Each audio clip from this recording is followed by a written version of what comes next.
오늘 함께 나눌 말씀은 미가 4장의 말씀입니다.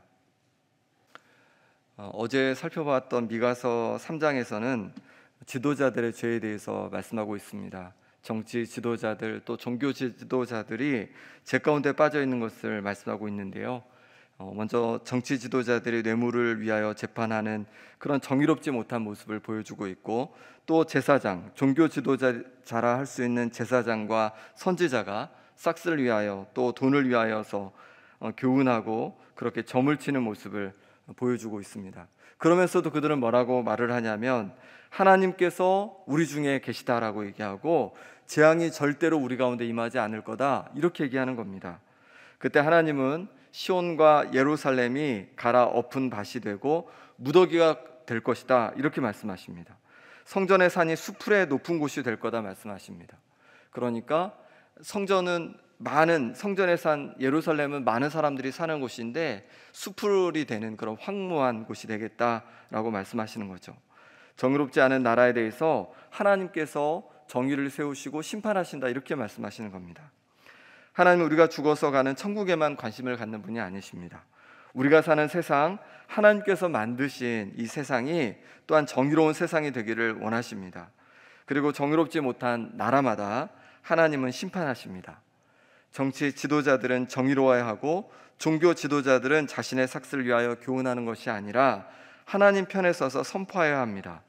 그렇지 않을 때 하나님은 정의롭지 않은 나라를 심판하시고 부패한 성전 문을 닫아버린다라고 말씀하십니다. 이 한국 땅이 정의로운 땅이 되고 한국 교회가 하나님 말씀이 바르게 선포되는 교회가 되도록 함께 기도해 주시기 바랍니다. 하나님께서는 정의롭지 못하고 부패한 남유다와 예루살렘이 그리고 성전이 무너질 것을 말씀하셨습니다. 이제 더 이상 희망이 없는 것 같습니다. 다 끝난 것 같습니다. 절대 권력은 절대 부패한다는 말이 있는 것처럼 이 세상에 나온 나라들마다 힘이 생기고 부해지면 다시 부패하고 타락했습니다. 그러니 어찌 세상이 희망을 노래할 수 있겠습니까? 어디에서 우리가 희망을 발견할 수 있겠습니까?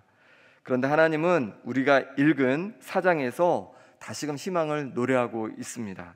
1절 말씀을 제가 읽어보겠습니다. 끝날에 이르러는 여호와의 전의 산이 산들의 꼭대기에 굳게 서며 작은 산들 위에 뛰어나고 민족들이 그리로 몰려갈 것이라. 아멘. 여기에서 끝날은 메시아가 도래하는 날이라 할 수 있습니다. 메시아의 왕국을 말한다 볼 수 있습니다. 메시아이신 예수님이 오시는 날 여호와의 전의 산이 산들의 꼭대기에 서게 되고 민족들이 그리로 몰려간다 말씀하십니다. 정말로 예루살렘에 있는 시온산이 지각변동으로 세계에서 가장 높은 그런 산이 된다는 말씀이 아니라 메시아를 통해 도래할 하나님 나라가 온 세상에 우뚝 서서 사람들에게 영향력을 미친다고 말씀하시는 겁니다. 민족들이 그리로 몰려올 만큼 영향력 있는 메시아의 왕국이 나라가 도래할 것을 그렇게 말씀하신 겁니다. 이것은 메시아이신 예수님의 오심으로 시작되었고 지금도 진행되고 있습니다. 예수님께서 이 땅에 오셔서 하나님의 나라를 선포하셨고 하나님의 통치가 다시금 세상에 들어오게 하셨습니다. 그리고 수많은 민족들에게도 복음이 전해져서 하나님의 통치 가운데 들어오고 있습니다. 예루살렘에서 시작된 하나님의 통치가 유대, 사마리아를 넘어서 터키 땅으로 그리고 유럽으로 다시 로마로 아프리카로 아시아로 이렇게 퍼져갔습니다. 그리고 우리도 이 복음을 받아들여서 하나님의 나라가 확장되어 가는 것입니다. 여기서 하나님의 나라는 두 가지로 생각해야 합니다. 하나는 우리가 죽어서 예수님을 믿고 죽어서 가는 하나님의 나라입니다. 이 하나님의 나라는 온전하고 완전한 완벽한 하나님의 나라입니다. 그리고 또 하나, 우리가 예수님을 믿는 순간부터 하나님의 나라에 우리는 속하게 되었다고 성경은 말씀하십니다. 골로새서 1장 13절에 그가 우리를 흑암의 권세에서 건져내사 그의 사랑의 아들의 나라로 옮기셨으니, 이미 우리가 아들의 나라, 하나님의 나라에 속하게 되었다고 말씀하십니다. 이미와 아직을 말씀하시는 거죠. 이미 하나님의 나라가 도래했지만 아직 하나님의 나라가 완성된 것은 아니라고 말씀하시는 겁니다. 오늘 말씀에서는 메시아를 통해 시작되는 그 하나님 나라의 특징에 대해서 말씀하고 있습니다. 이 특징들을 통해서 하나님의 나라가 어떤 곳인지, 어떤 하나님의 나라를 이루어야 하는 것인지를 배우고 깨닫는 우리가 될 수 있길 바랍니다. 먼저 하나님의 나라는 하나님의 말씀을 배우고 또 그 말씀을 행하는 곳입니다. 2절 말씀을 같이 읽어보겠습니다. 곧 많은 이방 사람들이 가며 이르기를 오라 우리가 여호와의 산에 올라가서 야곱의 하나님의 전에 이르자. 그가 그의 도를 가지고 우리에게 가르치실 것이니라.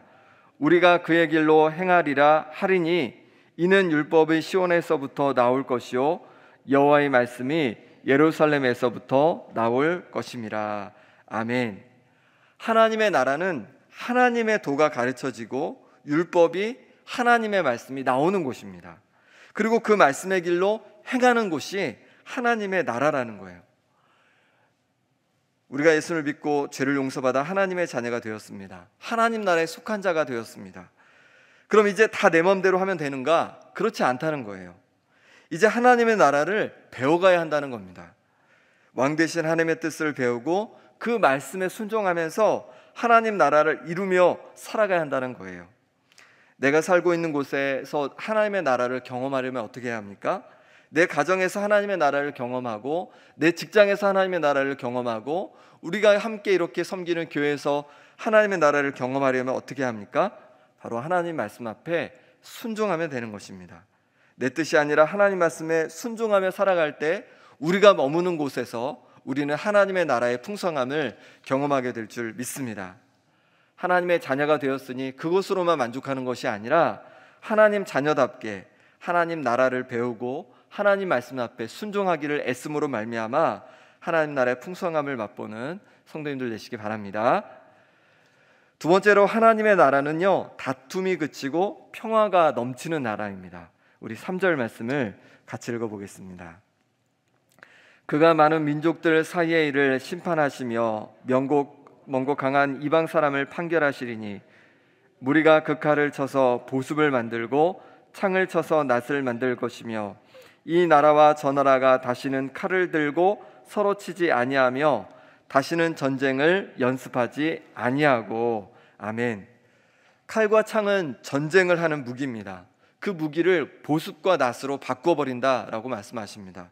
보습은 농사짓기 위해 봄철에 그 굳은 땅을 이렇게 뒤엎는 쟁기를 말하는 거죠. 무기를 보습과 낫으로 만든다는 것은 이제 다툼이 그쳐지게 되고 평화로운 세상이 이루어질 것을 말씀하시는 겁니다. 그렇습니다. 하나님의 나라는 다툼이 그치고 평화가 임하는 나라입니다. 우리가 죽어서 천국에 갔다고 한번 생각해 보십시오. 그런데 그곳에서 사람들이 막 서로 다투고 있습니다. 천국에서 막 사람들이 다투고 있어요. 우리가 갔더니 상상이 되십니까? 상상이 안 되죠. 하나님의 나라는 다툼이 없는 평화의 나라입니다. 어떻게 다툼이 아닌 평화가 임하게 된다는 겁니까? 하나님 말씀에 우리가 순종하기 때문입니다. 하나님 말씀이 기준이 되니까 다툼이 사라지는 거예요. 이 땅에서 하나님의 나라에 좀 더 가까운 곳은 다툼이 덜한 곳일 겁니다. 그럼 어떻게 다툼과 갈등이 해소될 수 있습니까? 하나님 말씀 앞에 순종할수록 더욱 다툼과 갈등이 해소되어 가는 겁니다. 가정에서 부부가 갈등을 해소할 수 있는 방법은 하나님 말씀 앞에 더 가까이 나아가는 겁니다. 교회에서 여러 갈등을 해소할 수 있는 방법도 더욱 하나님 말씀 앞에 각자가 더 가까이 나아가는 거예요. 내가 직장에서 어떻게 정말로 그 평화를 맛보며 일을 할 수 있습니까? 내가 하나님 말씀 앞에 더 가까이 나아갈 때입니다. 마태복음 5장 9절에 화평하게 하는 자는 복이 있나니 그들이 하나님의 아들이라 일컬음을 받을 것이미요 라고 말씀하십니다. 하나님 말씀 앞에 내가 있는 자리에서 순종함으로 말미암아 평화를 이루는 하나님의 자녀가 되시기를 간절히 바랍니다. 세 번째로 하나님의 나라는 두려움이 없고 평안을 누리는 나라입니다. 우리 4절 5절 말씀을 같이 읽어보겠습니다. 각 사람이 자기 포도나무 아래와 자기 무화과 나무 아래에 앉을 것이라. 그들을 두렵게 할 자가 없으리니 이는 만군의 여호와의 입이 이같이 말씀하셨음이라. 만민이 각각 자기의 신의 이름을 의지하여 행하되 오직 우리는 우리 하나님 여호와의 이름을 의지하여 영원히 행하리로다. 아멘. 포도나무와 무화과 나무는 팔레스타인 지역에서 나오는 대표적인 과실수입니다. 그 나무 아래에 앉는다는 것은 어떤 두려움 없이 안정되고 평안한 삶을 살게 되는 것을 표현한 거예요. 그렇습니다. 우리가 이 땅에서 하나님의 나라에 속하여 살아간다면 평안한 삶을 살 수 있습니다. 그런데 왜 우리의 마음은 평안하지 않는 걸까요? 두려움과 걱정 때문입니다. 하나님 나라에 속했다는 것은 우리가 이제 하나님의 것이 되었음을 말하는 거예요. 하나님은 하나님의 것인 우리를, 하나님의 자녀인 우리를 그냥 방치해버리시는 분이 아니십니다. 우리의 길을 인도하시고 우리를 돌보시는 분이세요. 이사야 43장 1절 말씀에 야곱아 너를 창조하신 여호와께서 지금 말씀하시느니라. 이스라엘아 너를 지으신 이가 말씀하시느니라. 너는 두려워하지 말라. 내가 너를 구속하였고 내가 너를 지명하여 불렀나니 너는 내 것이라 말씀하십니다. 하나님께서 우리를 창조하셨고 우리를 지명하여 불러서 하나님의 것, 하나님의 자녀 삼아 주셨습니다. 그러니 두려워하지 말라 이렇게 말씀하십니다. 우리가 살아가면서 우리를 두렵게 하는 일들을 만납니다. 갑자기 가족이 병이 들었거나, 갑자기 경제적인 위기가 닥치거나, 갑자기 내가 하는 사업에 문제가 생기거나, 사람과의 관계에 어려움을 당할 때도 있습니다. 이런 두려움 속에서 우리가 기억할 것은 우리에겐 하나님 아버지가 계시다는 사실입니다. 내가 혼자가 아니라 하나님께서 나와 함께하고 계시고 내 길을 인도하고 계심을 신뢰하는 것입니다. 5절 말씀처럼 다른 이들은 헛된 것을 의지하지만 우리는 하나님의 이름을 의지하는 것입니다. 나를 사랑하시고 나를 자녀 삼으신 하나님을 신뢰하고 의지할 때 우리가 염려 대신 할 수 있는 것이 있습니다. 빌립보서 4장 6절에 보니까 아무것도 염려하지 말고 다만 모든 일에 기도와 간구로 너희 구할 것을 감사함으로 하나님께 아뢰라. 그리하면 모든 지각에 뛰어난 하나님의 평강이 그리스도 예수 안에서 너희 마음과 생각을 지키시리라 말씀하십니다. 우리가 두려워하고 염려하는 일들을 그냥 가지고 있지 말고 기도로 하나님께 아뢰 수 있기를 바랍니다. 그리고 하나님께서 내 인생을 인도하고 계심을 믿기에 오히려 감사함으로 기도하며 나가는 겁니다. 그럴 때 하나님께서 우리 마음속에 평강을 부어주시고 우리 마음과 생각을 지켜주신답니다. 두려운 일이 있으십니까? 염려되는 일이 있으십니까? 하나님께 기도할 수 있기를 바라고 감사하며 나아갈 수 있기를 바랍니다. 그럴 때 하나님께서 우리 인생을 선하게 인도하심을 경험하게 될 것입니다. 우리는 예수님을 믿음으로 하나님의 나라에 속하게 되었습니다. 하나님은 하나님의 나라에 속한 자로 하나님의 나라를 우리가 그 풍성함을 누리며 살기를 원하십니다. 하나님 말씀에 순종함으로 모든 두려움과 염려를 하나님 아버지께 맡김으로 하나님 나라의 풍성함을 맛보는 성도님들 되시길 바랍니다. 함께 기도하겠습니다. 시간 기도하실 때 하나님 나라의 풍성함을 누리며 살기를 원합니다. 하나님 말씀에 순종하며 살게 하여 주시고 하나님의 선한 인도하심을 신뢰하며 살게 하여 주옵소서.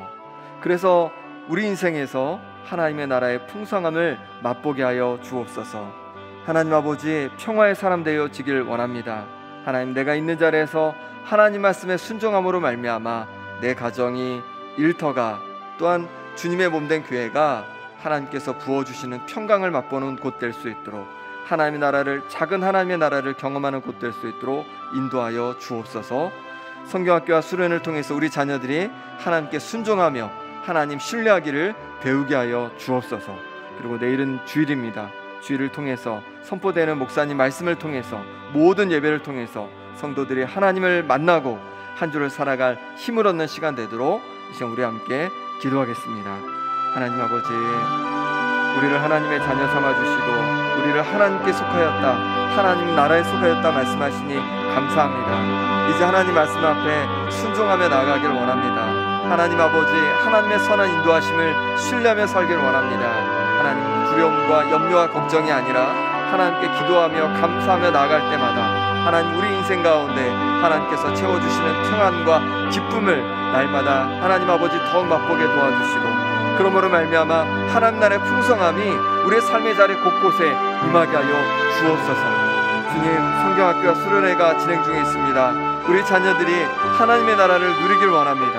하나님께 순종하기를 배우게 도와주시고 하나님을 신뢰하는 방법을 배우게 해 주셔서 인생의 풍성함을 안고 하나님 나라의 풍성함을 안고 살아가게 하여 주시옵소서. 하나님 아버지, 내일 귀한 주일을 통해서 선포되는 말씀과 예배를 통해 우리 성도들이 하나님을 만나게 도와주시고, 그래서 다시금 한 주를 살아갈 놀라운 힘과 용기를 얻게 하여 주시옵소서.